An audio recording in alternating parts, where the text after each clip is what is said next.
Hey everybody, it's Thursday, we're live, I'm Andy, which could only mean one thing. You are at my live office hours where I help you build a career you love. And I am thrilled, absolutely thrilled to be back after a couple of weeks off through my doing my job search boot camp. Uh-oh, what's wrong with the screen?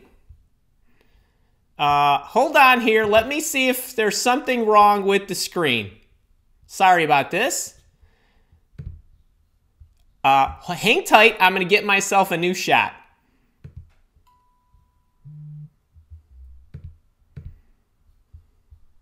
Hang on, folks. Sorry, I'm wondering if there is something wrong with the live shot. Yep, I can see that. So silly. There we go. How's that? This technology is like crazy. Now I gotta wait like 10 seconds to make sure that you can actually see the full shot. Who doesn't love live stuff? All right, hang on. There we go. Victory. You know, like 2 years ago, that would have really bothered me and totally bummed me out. Totally bummed me out. Kara, can you tell me, are we good? All right, wait. Well, while everybody's coming up with the technology and the new screen is popping up, welcome back. I hope this is as good for you as it is for me. I love doing these Thursday shows. And so I love to see the people shuffling in. Tell me where you're from. Tell me what you do. Tell me whatever you want to tell me. And if you got any questions, today is all about you. I've got a few public service announcements to give you and kind of catch you up on me and what I have for you. But let me know where you're from. Let me know what you need. If you have a question, put question marks in the little chat. And if you want to talk amongst yourselves, that's cool too. That's cool too. But I'm glad to be back. I was at my job search boot camp for the last few weeks. Then we had a little holiday week in the United States, which is Memorial Day. So I was shooting videos like crazy, which actually leads me to the first thing that I want to share with you. If you are on my Tips for Work and Life blog, you've gotten this announcement a couple of times probably, but starting this week, in addition to the live office hours that I do every Thursday, I want you to know that on Sundays and Tuesdays, I will be releasing new recorded videos. Those will be the 3 to 15 or 20-minute variety. On Sundays, I'm going to be sharing concepts related to self-improvement, development, productivity, organization, that kind of stuff. So you're gonna be seeing a lot of that from me. I'll also be mixing in on Sunday some career development related videos, but it'll all be about improving yourself, improving your life, improving your production, improving your career, that kind of stuff. That's Sunday. I'm also going to be sharing with you on Sundays other leaders that I follow, things that I do, what I'm reading, listening to, all that good stuff. And so that's Sunday. Then on Tuesdays, you're going to get a Tuesday Tips message video about job searching and other career development stuff. So we'll keep Tuesdays career-centric, Sundays will be overall self-improvement centric, and then on Thursdays, we'll come together and you can ask me whatever you want. And I'll make Thursdays, instead of focusing on the lessons on Thursdays, it'll all be about you and your questions. So I hope you like that format. So that's the first thing I wanted to tell you. I am super stoked. I have been shooting videos like crazy, and I have got a lot of really good, fun stuff coming. And if you've started to see the Sunday specials, I'm going to give you everything about how I organize my life, my day, my production, my business, how you can use these concepts to improve your career and time management, all that good stuff. So there's like a whole series, like 4 or 5 weeks in a row, and we just did the first one where I was talking about my journal. Second thing I want to let you know is the great news is we blew through 5,000 copies of this interview intervention book. If you have not gotten yours yet, the great news is there's 2,000 more on hand. So I want you to get this book. I will mail it anywhere to you. Hopefully I'm not making you dizzy. anywhere to you in the world, anywhere in the world, in the US or internationally, for $7. You can have this $29 book, the ebook, the audiobook, and now for the first time yet ever since I started it, we have an interview intervention support group. At the moment, it's 235 awesome people who have been a joy in my life for about the last month or so. We've been comparing, contrasting. They've been helping me promote the book, and they've been supporting each other in tips and tricks and referrals and all kinds of stuff and emotional support. And it has been a load of fun. But starting today, we are opening that up to anybody who grabs the book. So if you get the book and you pay the $7 shipping and handling for me to get it to you, you can become part of that group. If you are a boot camper, job search boot camper of mine in the Mile Walk Academy, and you are not in the interview intervention group, jump in. If you have the interview intervention course in the Mile Walk Academy, you're welcome to jump into that group. So if you get the book, and actually there was 20 people already this morning that got the book. If you are with me, all you need to do is go to the interview intervention support group on Facebook group and request to join, and we will know that you got the book and we will approve you.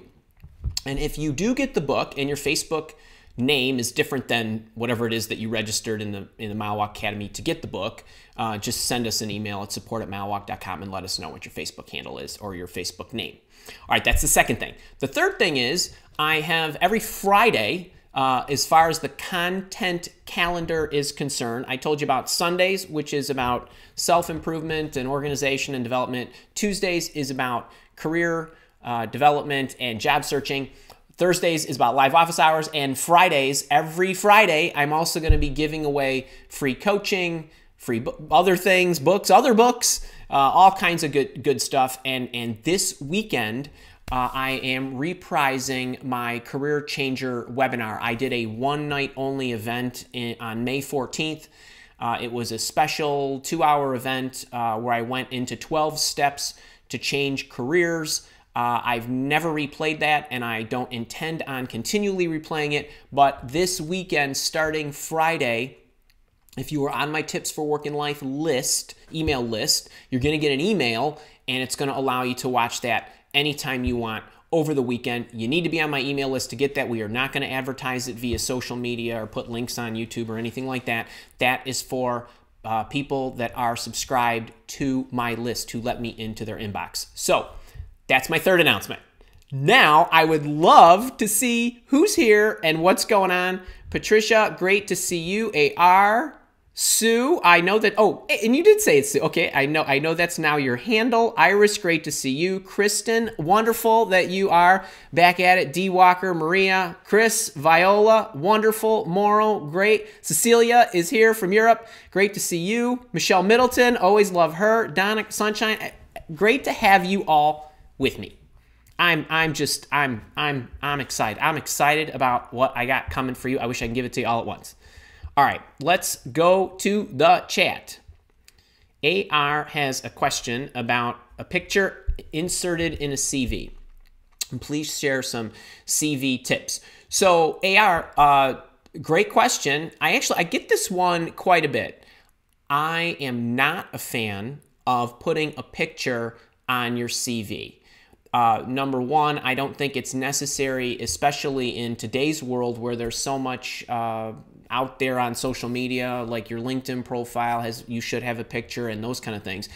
I generally like to avoid putting a picture on a resume. Number one, I don't want to take up any room with it. Number two, in most cases, it will only hurt you if people have any kind of biases. I don't want that to be forming their opinion. I want them to look at your credentials. So my recommendation is don't include one unless you are a model, meaning you are submitting your portfolio as a model and they need to see your face. But I would not put that on there. And as far as CV tips, I literally 2 days ago released a video that I would highly recommend that you watch. It's a 10-minute video. It's actually not even, I don't even know if it's 10 minutes. It's 3 tools for your resume to beat the applicant tracking system. And I go into some things that I would use. One of them is a webinar of mine. Another one of them is a download that you can get at that webinar. And then another one is JobScan, which is a tool that I highly recommend. But rather than go into a lot of general CV and resume tips, I would just refer you to that. And I also have a resume playlist, an entire resume playlist on my YouTube channel. So knock your socks off. There's tons of stuff. I go into how to build the resume, whether you are a college student or whether you're a professional. So I would take advantage of all of that.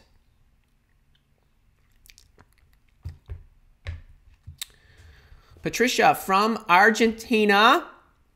Thank you, by the way, for all your comments on the channel and my blog and all that good stuff. I love having you as part of my community. Is there a polite and positive way to react when an interviewer starts to request too many details about why I was laid off from my last employer? It feels really embarrassing, and I know that that can be a strange situation. My automatic reaction in any type of situation where I'm feeling frustrated in an interview, whether it was because of that question or multiple questions or whatever, is simply to smile. Just take a deep breath and be positive. And the one thing that you likely can note when you are getting repetition in the line of questioning is that the person was not satisfied with your answer, meaning they feel like there's more to the story. That's usually the case. So what you need to do before you even get into the interview is make sure you're packaging up your story. You know you're going to have to answer that one. So any of you who were recently let go, whether it was a reduction in force, whether you were surgically let go, meaning you were let go only because of your performance, or whatever the case may be, if you're in transition, you should always be ready with a good explanation for why. Now, I don't know why you were laid off, but my counsel to you would be just make sure that the story is very tight, and the one thing that I would say is and when I look at situations like this, I fail a lot in my business. You will have encounters in the interviewing process that are frustrating, similar types of challenges. Whenever you have that, take great note of what's being asked of you so that next time you go into an interview, number one, you know you're going to have to answer that question. So do it positively, do it enthusiastically. Don't be embarrassed. Just tell your story, but make sure that you're almost answering the questions you know you're going to get asked based on your experience from these interviews. So use it as a learning opportunity and realize that if the person is peppering you with questions, it's likely because they were not satisfied with what you told them.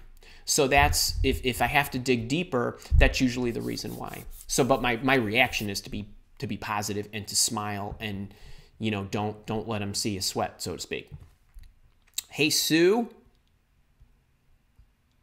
Great, love my interview. If you don't know what the Pound I team is, that's the Interview Intervention Support Group, and those people rock. So if you got the book and you want to get in there, we are now letting you in. And I think those people would welcome you with open arms and would love to know who you are and what you're about. Kristen, great to see you. D. Walker, I fixed it. There we go. Cecilia, love that you're here. Awesome. Cecilia is in the Interview Intervention group. By the way, in that group, I give away free courses on Mondays and Wednesdays. So anybody who helps support the process, I want to help support you. So if you're not sure if you should get in, that's one more reason why. Michelle Middleton, great to see you. She is a twofer. Michelle's an I-teamer and a boot camper. Donna, great to see you from Montreal. We love our Canadian friends. Ooh, and here again, there we go.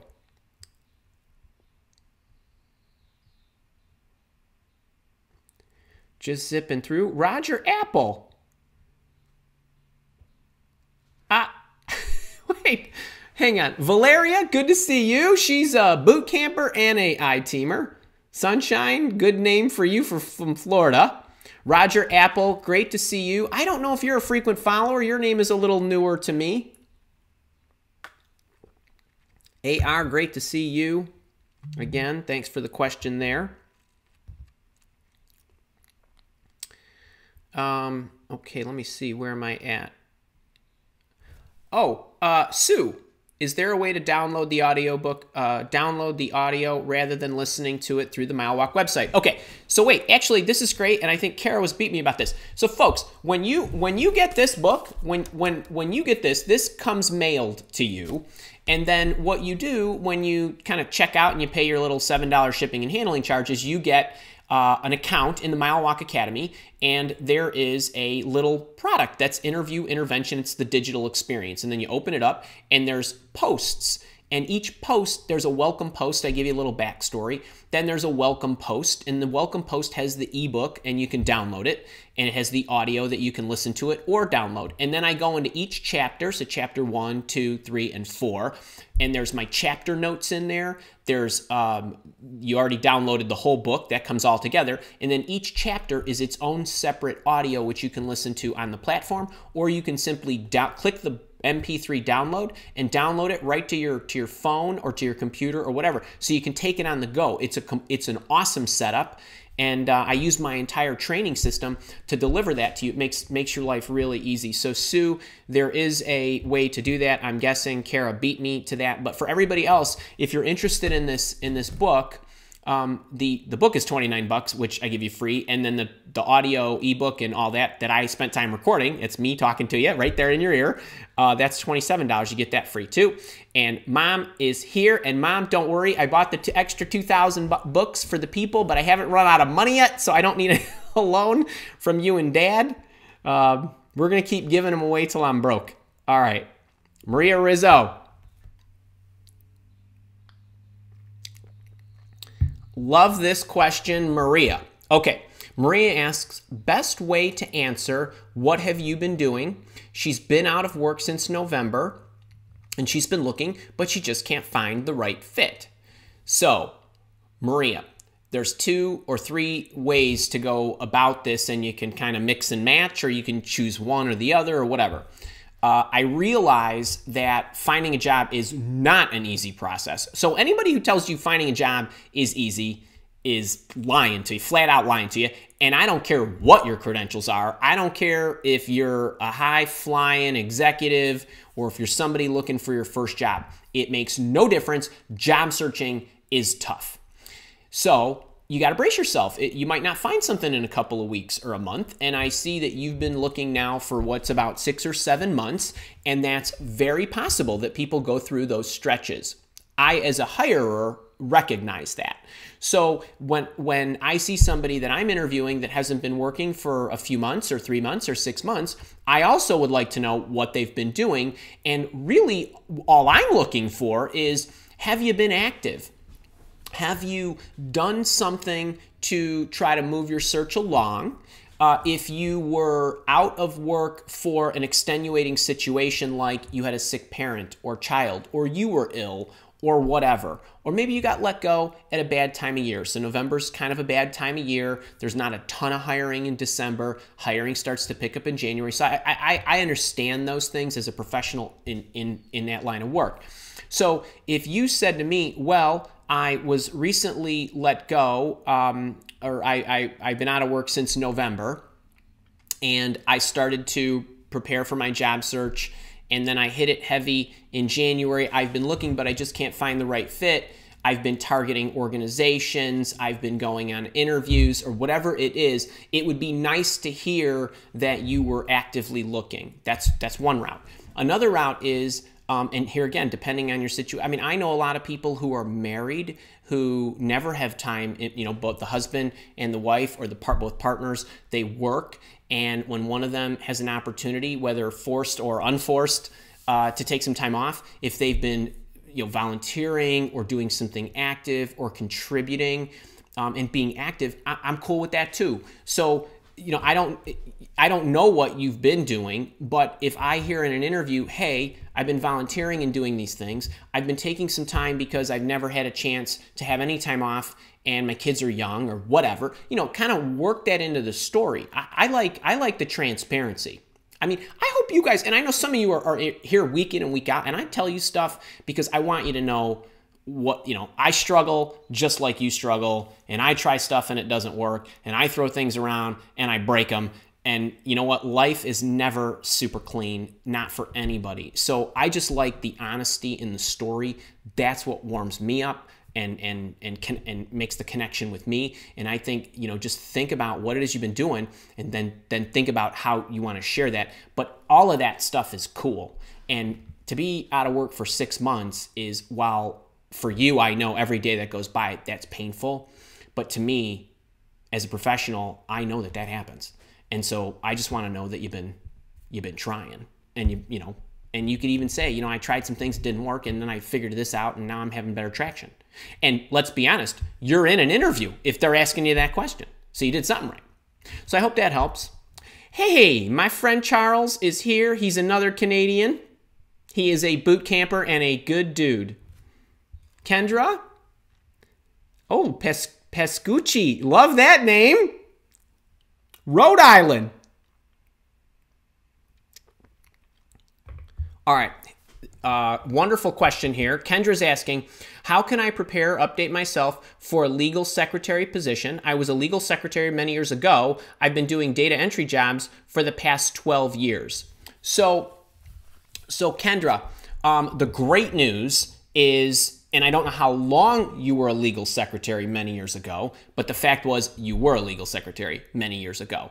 And you've been doing data entry jobs for the last decade or so. What I would do is, first thing I would do is, so it's not just preparing yourself to be a legal secretary, it's actually surfacing the opportunities. Now, I know 12 years ago was a long time, but actually in the overall scheme of life, I talked to people that I worked with 20 years ago that I haven't talked to in a long time, and it was like I talked to them yesterday. So the first thing I would do is I would start pulling together my network of people that I know. They don't have to be at the companies any longer that you worked with them. Maybe they've moved on to other law firms or done other things.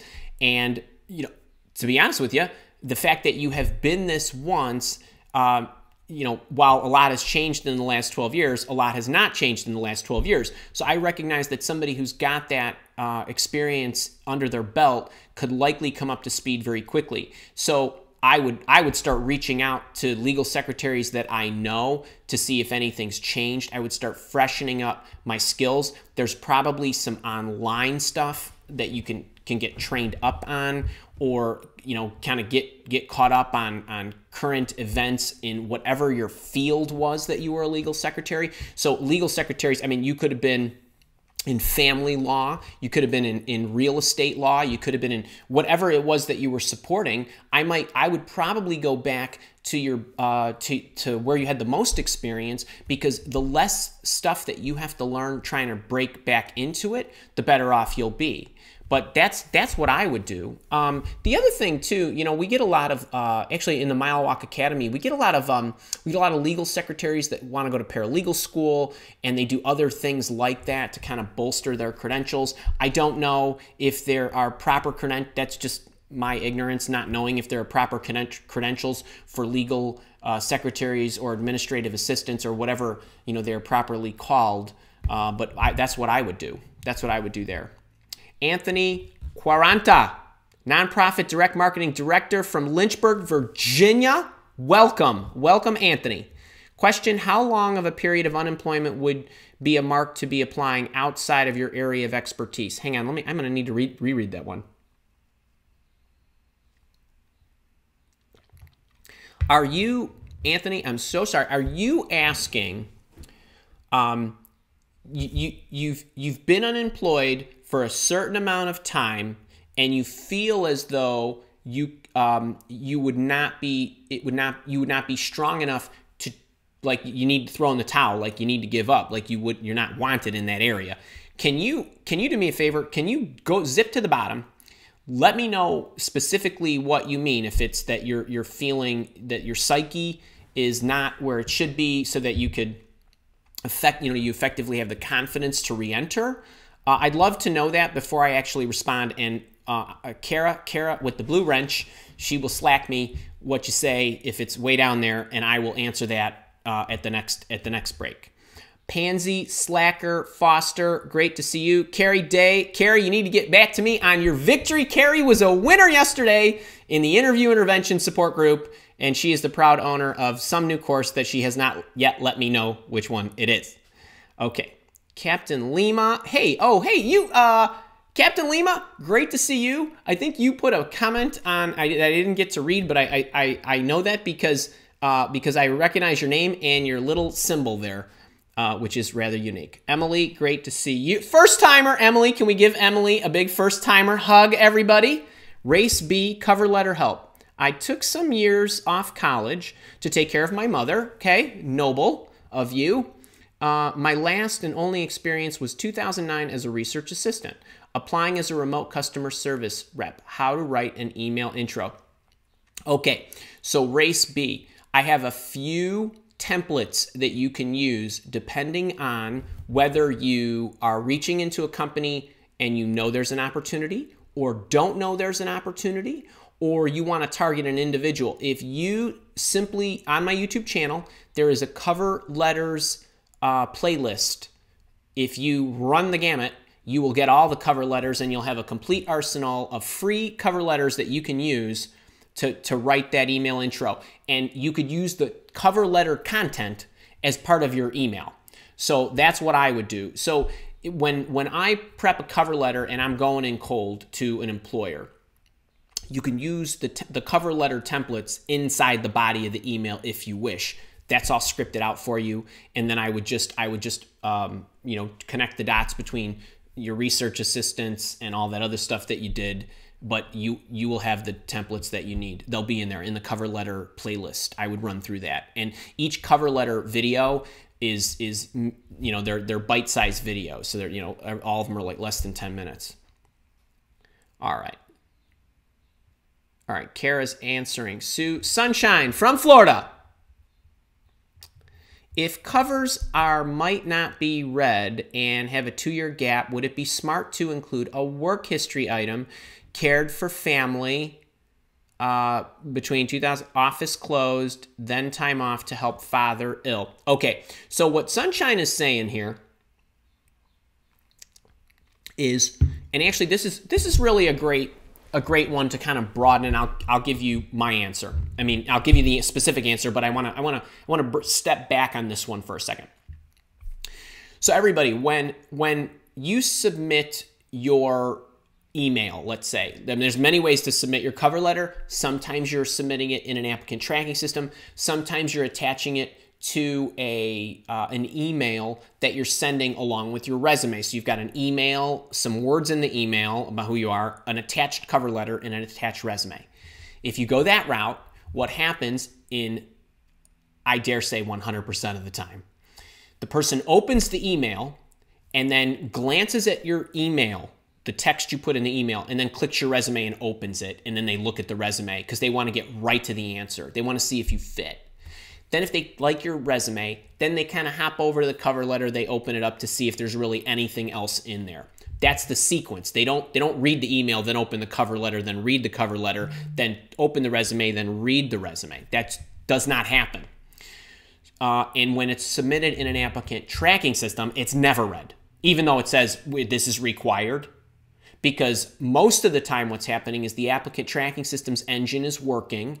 There's a tolerance set based on keyword matches, how closely your submitted resume or entries into the system align to what the employer's looking for. They get a small fraction of the number of resumes that are submitted into either their inbox, or they will go into the applicant tracking system and open up the system and then have the system basically tell them who to look at.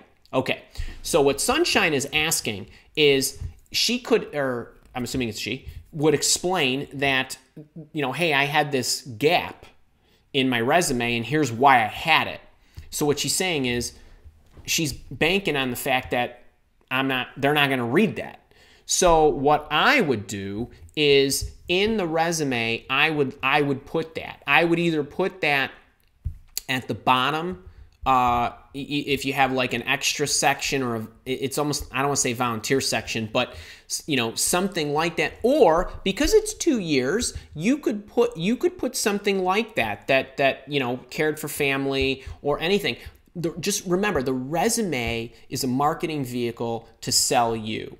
The more questions you answer with the resume, the better off you are. So when I look at a resume, and I've talked about this endlessly in different live office hour sessions and other videos about when you write a bullet in your resume, if I have questions like, well, how long did it take you? How big was it? How many of this or that? And so on. That's not great for the reviewer if you're leaving them with a lot of questions. So what she's doing is she's answering a question with that, and because of that sentiment, I do like you putting something like that in there, especially because it was recent. If it was like way down, like if it was like 10, 15 years ago, that's a little less of an issue. And I wouldn't worry about it, because if you had 10, 15 years of experience and they loved it, they might ask you about it, but they won't bong you because you got a 2-year absence way down in your resume. That's the way I look at it. So I hope that helps. I like that. I do like that. And trust me, all of you, listen, life happens. Job search is tough, and life happens to make it more complicated. So this is okay. This is okay. Hey, if you are loving this, give me the thumbs up. I know we got more people here now. We got more people here now. Don't forget to get this little sucker. It's, you can get it. Go to the milewalkacademy.com. Right there's a video of me welcoming you to the Mile Walk Academy page. You click a button. You go in there and you fill in your name and you pay your $7 and I ship it anywhere in the world. So hit the thumbs up if you like it. Share this. By the way, when this episode is over, because YouTube, we're having some streaming issues with YouTube, it's going to go unlisted. But while we're on for the next half hour, let's try to get some people in here we can help. Okay, Gary Madrin, you are not going to believe this. I thought about you last night because we had a special Career Coach Cast session, and we talked about the self-employed and the contractors and a whole bunch of other folks. And I said, I wonder what my buddy Gary Madrin's doing. Okay. John, great to see you. Torre, great to see you. Emily retracted, and then she kicked in again. Emily, how are you?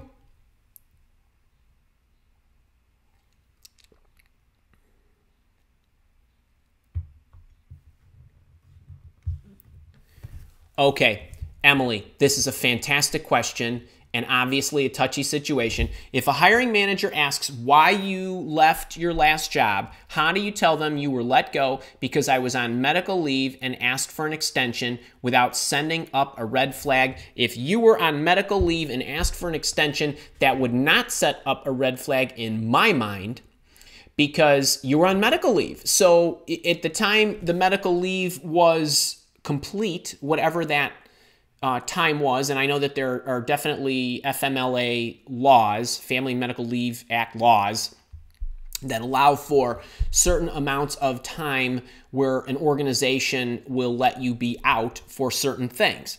I don't know what your medical issue was, but it's, obviously, I mean, it was legitimate. I have no doubt.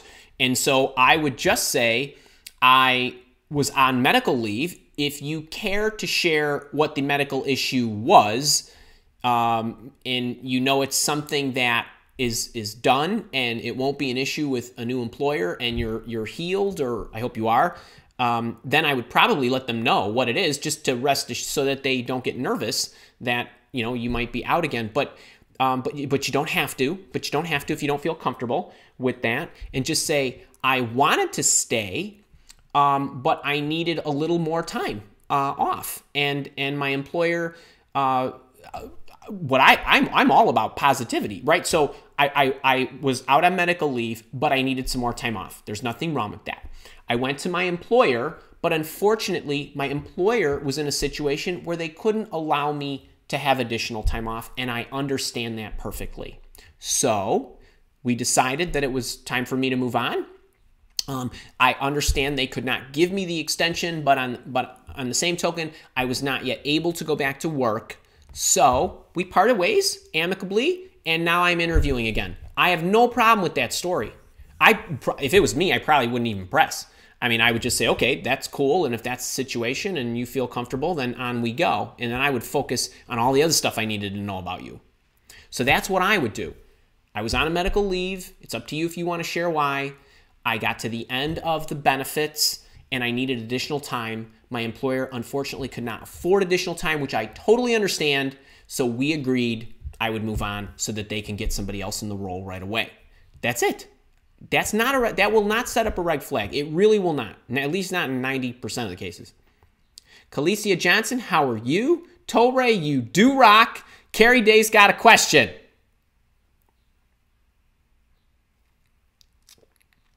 Carrie, I think you answered your own question here.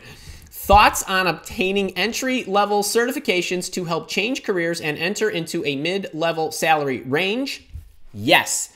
And yes, I do think that. And Carrie, if you did not get to see the whole Career Changer webinar, the live event that I did, you can watch it this weekend, starting, I think, around noon my time Friday, all the way till Sunday night. And I highly recommend education if you are making a career change.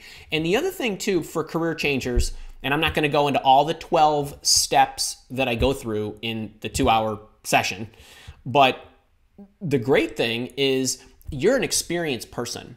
So when you are going to make a change and you are competing against, and by the way, I have a video coming out. I don't know when it's shot already, but it's how to win the job interview when you change careers and how to nail it no matter what you're doing. And I go through all this. But in the webinar, the replay that you're going to get to see this weekend, I do recommend that. And I do recommend that if there are appropriate certifications that you get them if you can. Because trust me, I would love to take somebody who's got years of experience and understands how to be a great employee and brings leadership qualities, organizational qualities, good customer service qualities, whatever it is you're making that change to, and has a running start with certifications or whatever it is that you can get your hands on credentials wise. Yes, do it. Race B, part 2. Did I miss part 1? Oh, wait, hang on. I got Anthony's response. Give me a second, folks. Kara mentioned, I asked Anthony. Anthony was asking about how long unemployed. It says, sure, not unemployed yet, but have been applying for 2 months and nothing shaking yet. Just trying to plan how long I should consider changing. I was hired right before my agency had a client loss. No, Anthony, 2 months is, while it seems like an eternity for you, I would keep going. I would keep going and don't throw in the towel if it's something that you love to do. I would not consider changing if you love that, whatever it is that you're doing. I would not, definitely not. All right. Race B, part 2. The company I want to join is an iPhone shopping site. I found it looking for an iPhone for my parents' anniversary. Can I use it in my email? I'm not sure I saw part 1. What was? Oh wait. I spoke about you with the cover letter help. Okay, so I think I don't know that I would make that the focal point. I would make the focal point while you are qualified to work at that company, support that company or its products or services, and what you bring to the table. The online shopping, I don't think is paramount enough that it would make a difference, and I wouldn't burn words sharing that. That's just my opinion. If it was something major with how you discovered, found, or whatever through extensive research and other things, that'd be one thing. But if it was kind of a simple shopping exercise, I probably wouldn't. Okay, hope that helps. Anand, great to see you. John, let's see, you're talking. Roger Apple, first visit. See, I know my people, but I will not forget your name next week. All right, Anthony gave, is that Anthony coming back? Question, 4 years of director level experience and 1 year as an account executive. Okay. Looking for a change due to reduction in staff. I'm 30. You are a youngster. Should I bother applying for VP level positions? Okay. So let's always, as I always like to do, let's bring the question back further, and then I will give you my thoughts on that. Keep in mind that so age and experience is one factor. But one company's vice president is another company's senior manager or another company's CEO, or so there's. I wouldn't get too hung up on the titles. I get incredibly focused, and all of you should be. And by the way, this goes for your resume, it goes for your applications and all that. I would be incredibly focused on the job responsibilities, the career growth, and all that other stuff, because when you look at the job descriptions, there might be some VP level descriptions that don't require any more experience than you already have, and some of them might require another 10 years of work experience. So it's not as cut and dry as should I make this jump or should I shoot for that jump. What I always say is I want you to, as you're searching, I want you to look at what you bring to the table. I want you to know whether or not you feel that this position is good for you today and is a great one to grow into and provide you career development opportunities, whether that's a director level, an AE, a VP, a senior vice president, or whatever, I would not be concerned about that. I really wouldn't. And I would not search online by title. I would not search by title. I would search by function. So that's how I would approach that. I want you to go after what you want, but I want you to be smart about how you're spending your time and what you're applying for. So some vice president level positions might be perfect for you. When I was 31 or 2, I was a vice president, and I came from a different company where my title was associate partner. And so these were don't get too hung up on the titles. But be very focused on the function. Torre, what are your thoughts on personality tests like Myers-Briggs? I am an INTJ, if you could believe that. I'm like right on the cusp of the I and the E and the J and the P, and it is they're fun, but I don't think anything of them for work at all. Okay. All right. Chris Viola, quit my last in-field job due to issues with the company I was at. They illegally exploited a lot of public charity programs, ouch, to get free funds. How should I phrase that in an interview? Okay, that is a great question, because the stickier the better. Okay. Chris was in a position where he quit, which is good that you quit, because you should have quit that company because they're not good enough for you. So what I tend to do, and this happens more often than you would believe, where organizations do things that the level of integrity that the individual has is this high, and the level of integrity that the company has is this high, so the person walks out the door.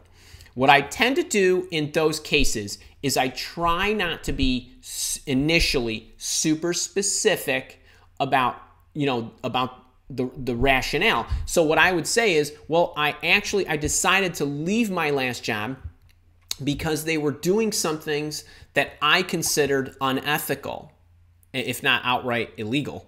You know what I mean? You could say that, and then if they say, well, okay, what was that specifically? Then I would give them the next layer and say, well, they were taking advantage of charity programs and allocating getting those funds and allocating them in an inappropriate manner. And then I would stop. So I would only give them little bits. And usually what will happen is that discussion can be over very quickly if you just do what I did. And I actually would not press you if you told me that. I might say, you know, how, you know, I might ask how your performance reviews were, if there's anything about your job you wanted to change, that kind of stuff. But that's how I would articulate it. You don't want to say, well, you know, I left this stinking company because they were doing illegal stuff. And, you know, and I was, you know, I couldn't sit for that anymore. I would try to layer it, and I would, you know, kind of go vague down to specific, but I would make them pull that out of me. All right, Dave, great to see you. I still owe you an email and a phone call, but I will get to that this week. Maria, great, you're welcome. Steve Smith, to be the job boards and ATC, is it best to identify jobs on the job boards? I'm not sure what you mean, but apply directly through companies. Does it? Okay. I think what you're asking, let me see if I got this right. In ATC, I'm wondering if you mean ATS. ATS. Maybe is it to beat the job boards and ATS? Is it best to identify the jobs on the job boards but apply directly through the company website? Does it increase your odds? Normally, it won't make any difference. Sometimes the applicant tracking systems that are integrated with the job boards are tied directly together. Sometimes yes, sometimes not. I don't think that it makes any difference. Actually, let me say it this way. I can't give you a hard and fast rule because every company is a little different. Sometimes if the company, like if you applied on LinkedIn, sometimes LinkedIn is integrated with a company's website. And it, like you hit a button and then it goes, takes you here, takes you there, or the resume and stuff gets routed into the ATS. So it depends. I think if a job is posted and it's fresh, meaning, you know, it's within X number of days, it's fairly recent, maybe within the last month, it won't make any difference. I don't think. I would not sweat that much that I would be worried. I would probably, if it was me, I would prefer to go on the company's website and do it that way. It just seems like a little more direct, but I don't know that it'd make that much difference. All right. Sue is contract office manager and equine facilitated learning instructor. Oh, great. Valeria, good to see you again. Carrie Day, I know. I'm trying to sweet talk my... Get him in the game. You will never get a price like that again. For the whole kit and caboodle. I promise you will be able to change careers you get in that boot camp. All right. Maria, hugs to you and Emily and everybody. And Charles is... You guys. Is there a good way to... Dave, is there a good way to promote skills that I'm currently learning that I have no professional experience with yet and have no certifications to back them up? I see what you're saying. What you could do is it depends what, you know what, can you do me a favor, buddy? When we do your coaching call, we'll run through that, and I would love more detail because, like, for example, and you're in tech-ish stuff, so I work with a lot of technologists, and some of them want to learn new technologies. They don't have the certifications yet, but they build sandboxes in their basement, not with sand in it, but that's a figure of speech, but a technology, architecture, and infrastructure, whatever it might be, and they're teaching themselves stuff. That kind of stuff I love, and I try to slip, that in the extracurricular spot in the resume. The other thing is, if you are working toward the certifications in the career profile, what I would do is I would put, working toward YZ certification, anticipated completion date, July 2018. Because what that does is, first off, it tells the employer you're working on it. It puts the words into the resume, so the applicant tracking systems might pick that up because they don't know that you're working toward. I mean, like, they just think, okay, boom, there's the thing, and there's the cert. So that's what I would do if these are certifiable skills that you're going at. Steve Smith, have a job fair coming up. Besides polishing elevator pitch, are any other advice? Yes. I would go watch Steve, my job fair video on my YouTube channel. What to do with your 5 minutes at a job fair to make sure it turns into an interview or some sexy title like that. But it's a good one. All right. Let me see. Where are we?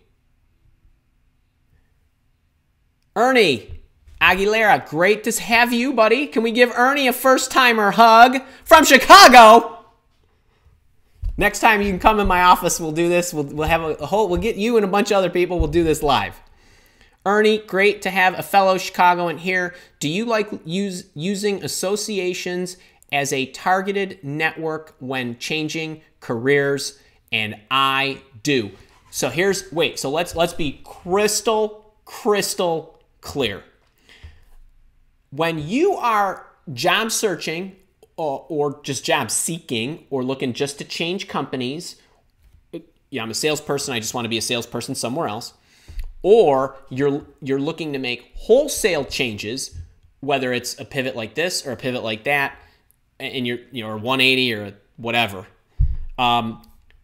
Whenever I speak of networking, what networking to me is it always should be targeted, and meaning I'm looking to where I want to go, and I'm trying to figure out the network map of people or groups or communities or whatever, online, in person, whatever, that can help me get there. It doesn't have to be like boom boom. It could be the long way. That's fine.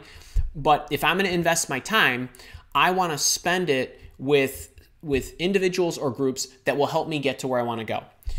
When you go to networking groups that are all just job seekers, that is not a great use of your time.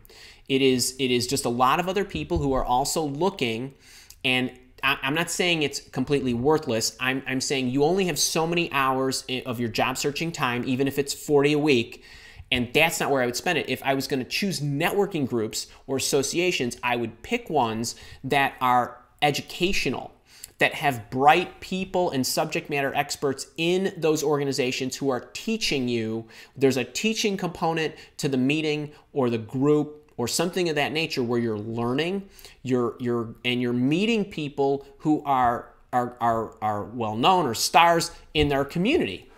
That to me is very valuable, and it's educational, and you're getting to meet people who likely could network with you into their companies, who are employed and happy. So that would be my preference. Now, if you are making a change, I highly recommend that you get into networking groups that are okay letting interested parties in. Sometimes you have networking groups where you have to have a certain amount of years of experience or skill set or certification or whatever. Some groups will let you in if you are interested in learning the field, and I would seek them out. Meetup groups and other things like that. And Ernie, you need to get, if you're not on my list, you need to get on my list so you get the email tomorrow. I'm sending one email about the career changer thing this weekend, and then in the Sunday email when I give you my Sunday video, there'll be just a reminder. I'm not sending a ton of alerts, and I'm not putting this on social media. I'm telling you, I'm telling the people on my email list, and that's it. So I hope that helps, but it'd be a really good one for you to watch. And I have a checklist and a guide and everything that is a little gift if you watch that. All right, Anthony, I got that one. Stephanie, how are you?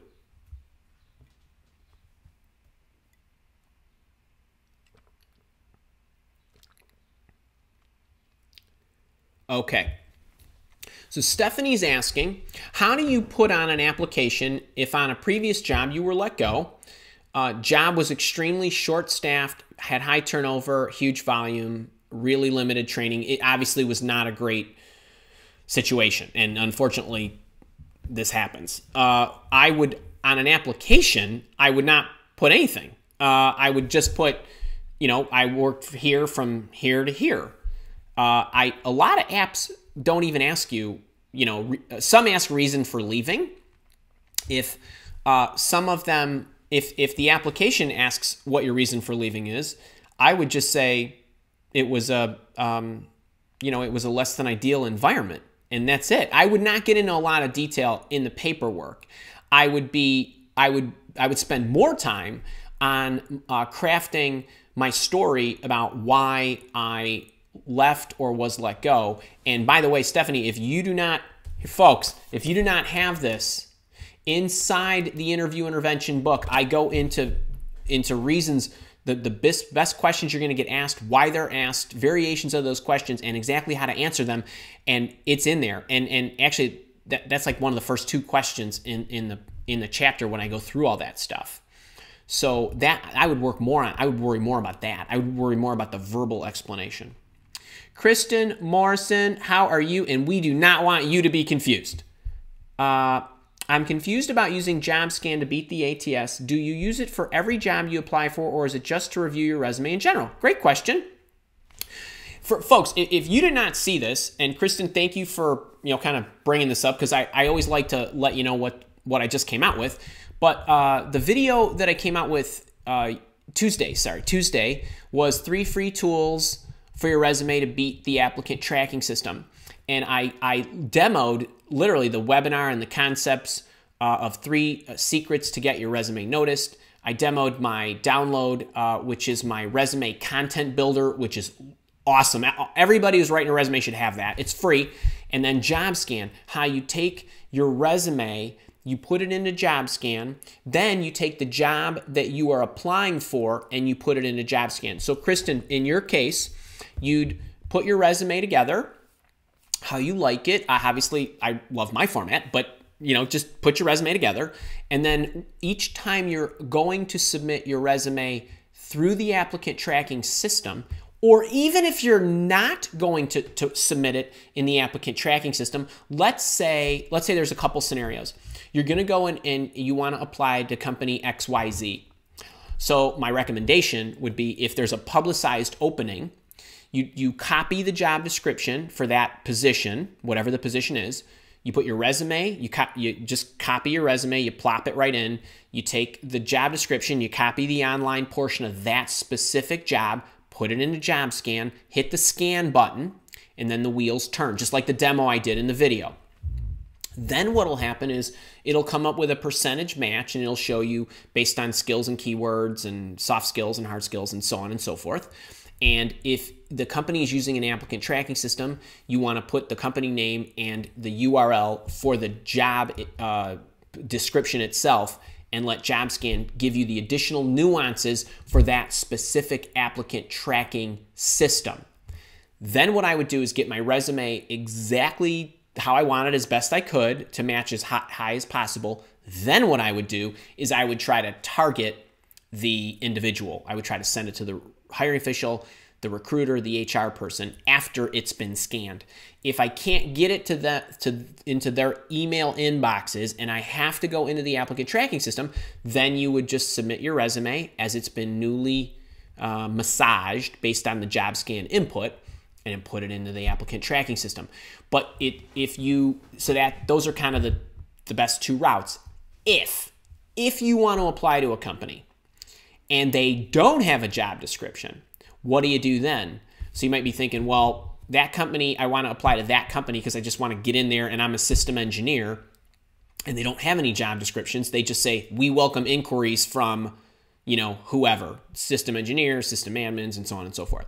Then what I would do is I would go on to Indeed. I would find a few different sysadmin or system engineer positions, and then I would pop them into JobScan, and then I would just kind of massage my resume, and then I would use my no job opening cover letter and the resume based on maybe some competitors' descriptions. That's the best. So I would look for that company's competitors, see if they have postings, and use that as a simulator in JobScan. But to answer your question, you use JobScan each time you want to apply. So that's the benefit of it. They're taking that particular company's job description, its link, which usually will have the applicant tracking system that they're using in it. And the one I used in the demo was Taleo. I think it was Taleo, not iSims. It was Taleo. But there's a whole host of these, 25 out there on the market. And then it'll give you additional feedback. So it's each time You might want to slightly massage. But after a while, after you do 3, 4, 5 of these, your resume is going to be pretty dialed in. It's going to be pretty dialed in, assuming you're applying for similar type jobs. I hope that helps. Isn't Michelle Middleton nice? Welcome, Emily. Good life notes. Louis Yu! How you doing, buddy? How's the cataracts? Glad to see you. Okay, can we give Louis a hug? As I am somebody who has had 4 eye surgeries in my life. 3 were not elective, and 1 was elective. I know your pain, my friend, so I hope you're doing okay. And you can see me. He is on the I team, and we love our, no pun intended. Okay. Steve Smith, I apologize for all these questions. I'm not sure, there's no apologies in live office hours. That's what this is for. Laid off work. Use time to take care of medical issues. Explain gap in work history with the will this suggest employer hiring a potential medical problem? So for all of you, and I believe me, all of you with medical issues or whatever they are, any time of extended time off work, this is life.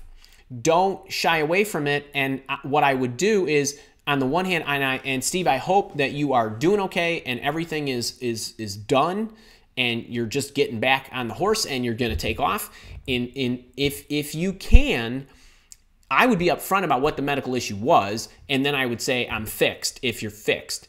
You know, I'm also a fan. I know this gets touchy about what's legal to ask and what isn't, but I always feel like being upfront and transparent about, you know, hey, I had this problem. I was out for 6 months. I'm now back on track. I just need to go for my 3-month checkups every 3 months, you know, or you don't even have to say that if you don't want. But I like being honest to alleviate the fears. But no, I don't think so. But here again, I don't know what your issue is. It could be a major problem that is ongoing, and then that will hurt you. It maybe not initially upon getting hired, but if you're continually absent for this, I know that will hurt. But I here again, not knowing whether you're back on track, you know, there might be some slight differences in how I would handle it.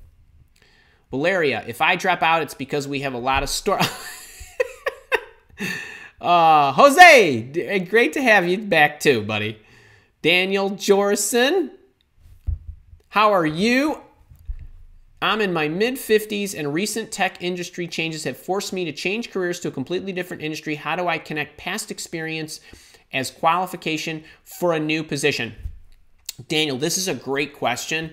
I don't recognize your name, so I'm assuming you're either a new timer or you don't ask me a lot of questions. So first thing, don't forget, hopefully you're on my email list. The Career Changer replay is this weekend. So check that out. Second thing is, for all of you career changers, one of the most important things that you can do as you move to your change, you didn't say what your change is to, but whatever it is you're changing to, you have to remember what are the capabilities that make that new position, new industry, new market, new career. What are the capabilities that will make you successful in that? So the example I always like to use, because it's really easy, or let's do a different one today. So a lot of times I talk about salespeople, but today let's talk about project management. If you are something and you're moving and you want to be a project manager, project managers need good organizational skills, good team leadership skills, good customer service skills, and so on to make a good one. So if whatever it is that you're doing, let's say you want to get out of tech and you want to become a project manager in a different industry, in the real estate industry or whatever, I would highlight on the resume and in my application and in my cover letters and in my interviews, those capabilities that you've developed as somebody in your mid-50s. Now I'm just a shade younger than you. I'm in my 50s. I'll be 52 here in a couple of months. I would talk about all the things that you've done that have built those organizational skills, team leadership skills, customer service skills, and so forth. And you're just drawing analogies and connecting the dots for how what you've done in your past has given you experience that a lot of the younger employees would not yet have. And you want to leverage those. So that's what I would do. And that's one of the first things we talk about in that Career Changer webinar about how to do that. So that's what I would do. That's what I would do. Oh, Valeria. Hey, you know what? It's like, thank you for that. Yeah, give me some thumbs up. By the way, when we do these things, there's so much distraction in front of my board. I don't look at, I actually don't have up what you see. You can see the thumbs up and the likes and all that other stuff. I don't. I just make sure the technology is streaming effectively, and I hold on for dear life. So yes, YouTube likes the thumbs ups and it likes the share. So thank you for that. All right, good life notes. How we doing on time? All right, let's take a couple more, and then I got to go off to a meeting. Part 1. Hey, Andy, greetings from Florida. Greetings to you. I'm doing several interviews, but I'm being discarded because of my slight Italian accent. What? I'm 100% Italian, and I've got that Chicago accent. So we don't want to hear that. All right. Part 2. I realize that this happens mainly when the interviewer is of Spanish origin. Oh, yeah. And in Florida, you have a lot of Mexicans, Spaniards, Latin Americans, people of that descent. So I understand that. What can I do? Thanks so much, Mark. Mark, you know what? It's interesting. I always say that my viewpoint of the world is if you have an accent, and like even a thick accent, my first reaction is total respect, because you likely know 2 languages at least, and that's one more than I know. I used to know Spanish a long time ago when I was in high school and took 4 years of it. But I always tell people when, especially people that have thick accents, just to make sure. It sounds silly, but don't talk too fast. Don't talk too fast. And I don't want you to talk in slow motion. I just don't, just kind of have a good cadence to the way that you speak, and then make sure that from time to time you are asking, was that clear? Did I articulate that effectively, or just, are you clear on my message? And because there's nothing wrong with these little checkpoints here and there. The fact that some people are discarding you because of your accent is this is a never-ending issue that will always be present, because this will always happen. We will always have people with accents. We will always have people who have a harder time hearing them. But I think if your energy is good and you're speaking clearly and you are doing your very best to communicate, that's the most important thing. Those are the things that I would focus on. And there is somebody out there who will embrace you for your accent, and I would keep focusing on trying to find that company, candidly. Okay. Jose, question. I'm in a CFO process through a headhunter. How could negotiate a better salary? My competitors have lower salary level. Okay, so I'm assuming you mean, are you, Jose, I'm sorry, are you saying you are interviewing for a CFO position, you do have a third-party recruitment firm working with you, and that your competitors, meaning your other job candidates, have lower salary levels? So here's my kind of hard and fast rule about salaries. So first thing is, I won't go here into all my negotiating tactics. I did a live office hours about why you don't get paid what you deserve, and I went through a whole host of negotiating tactics. I also have a video out there, a recorded video about how to negotiate your salary after you get the offer. But what I want to share with you now and everybody else who's here is that your job is not to, dumb down your salary or overinflate your salary. Your focus when you're in an interview process is you want to focus on showing your value. If you can show your value, most employers, as in 99% of them, will pay more if they're going to get more. But you need to stand behind what you're worth, and you need to do a great job of showing them why you're more valuable. And what you really want is you want them to get a lot more value, pay you more, but thinking that they're getting a good value as well. right? So that's ultimately what you're shooting for. And the only way to do that is to make sure that in each step in the process, you are making sure that you are doing all the right things to show them how you add more value, or how you will create value for them, how you could add more value than your competition, and all that good stuff. And actually, not to go in a huge sales pitch here, but in our job search bootcamp, we spent an entire session on the money part of going from the beginning of the process all the way from how do I apply for the job and everything you need to do along the way to getting ready for the offer, getting the offer, making the counteroffer, and all that good stuff. And it's a whole session just on that. It's the 5th and final session. And if that's something that you would consider, there's a lot more help that we could give you in that case. And it's you being a CFO, we're talking about big dollars here too. People are getting tremendous ROI in that boot camp. So, it's something you might want to consider. All right. You know what? Hey, look, Dave Wired is a boot camp, and he's saying it's all about the sales pitch to show you are worth the salary. That's right. Don't worry about the other people. I do not care one hill of beans. If those people make $50,000 and you make $100,000 and you're worth you're worth $150 and I only have to pay you $120, that to me is a better value. I think in terms of value. Think in terms of value. Okay, let me take another one here. Oop. One more and then I got to roll. Where's I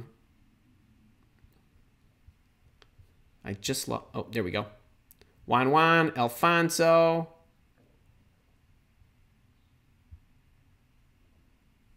D. Walker. Okay, wait. This is a great one. D. Walker. Do some companies have a hiring preference to hire only employed people? So every organization is different. Most organizations would prefer to hire somebody who is employed and happy, but who they can give an even better situation to. We call those passive candidates. The candidates are not, theoretically actively looking for work, as opposed to somebody who's unemployed who theoretically should be actively looking for work. There is sometimes, not always, there's a stigma that those unemployed people are not as qualified or are unhappy or whatever. That's not entirely true. We know that every individual is individual. So you have to look at it on a case-by-case basis. In the history of Mile Walk, which is my executive search firm, and all of the candidates that we have placed, you're talking like 600 candidates, 96% of those 600 were employed. And the 4% that weren't, a lot of that was from 10 years ago when the market just melted and we had a number of very qualified people who, for whatever reasons, companies were going under, there was huge rifts and so on. That's a third-party recruitment firm who's going out into the world and trying to find passive candidates, and that's great. And if a company's investing those kind of dollars, yes, they would prefer that they find a happy employee somewhere who they can give a better opportunity to. But there are a lot of companies that are out there who don't want to fight the fact that they have to pay more money for a person who's employed, because a lot of times what happens is, and we had this question last night in a private coaching session, but that companies have to, theoretically, they have to pay a slight premium to get somebody out of what they're doing and into their company, because these people who are doing the similar job that you're doing are employed and happy, and they're not just going to leave for the same amount of money. So they want to get paid more. They want additional concessions and so on. And some employers honestly don't want to do that. So they will look for people who are more active and who are in their mind, not always, but in their mind are more open to saying yes to the job at a pay rate that is lower. So, there are some companies who would prefer that. So as a hard and fast rule, I would say it is better. My preference would be that you are employed, and that gives you more leverage. and it also gives you a little more freedom, and it also puts you in a more thoughtful process to evaluate the option. When you are unemployed and you are stressed and you need to put food on the table and you need to get a paycheck, what often happens in some of those cases is people will make short-term decisions to satisfy the short-term pain because they need the money. Employers get a little worried about that because if you make a rash decision, take a job just to put food on the table, and then all of a sudden you become a flight risk because if you didn't really love the job but you had to take it. So there's other complications that in thought processes that they go through. But yes, it's preferable. One thing I will tell all of you, if you are looking for work, do not put it in your LinkedIn headline. Do not put open to new opportunities or seeking next opportunity or any of that stuff. It is a turnoff. It does not help you. And when recruiters are searching for people and they come up in the search string and they're searching for project managers, and then all the project managers come up, the first thing they see is your picture. The next thing they see is your title.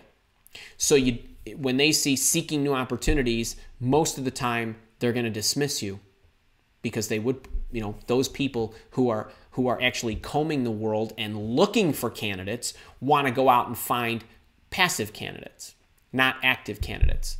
People that are retrieving, companies that just post on the job boards and then they don't do any active searching, but they just retrieve what comes in. They're okay with people who are unemployed, who will probably earn less or they will pay less when they hire them.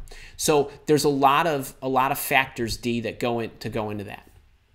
All right, folks, I got to roll to a meeting. All right, so just remember, grab this guy, go to the Mile Walk Academy, right there on the front page, right below, hey, this is the Mile Walk Academy, there's me talking, there's a button you can get this. The other thing is, I hope you're enjoying the new content. You're going to get a message from me tomorrow if you're on my list about the Career Changer webinar, and then on Sunday, you're going to get a video from me about how to generate great ideas at work. I'm going to talk to you about my excellence planning, what I do. I'm going to give you 4 of my, well, I think I gave you all 5 of them, questions of how to generate ideas. It will definitely help you with your career development. It will certainly help you think up new and creative projects for you, your team, and your company. Fantastic stuff. So keep a lookout for that. And until I see you around the blog or the YouTube channel, have a great one. We're back here next Thursday, same time. So back on the 14th, same time.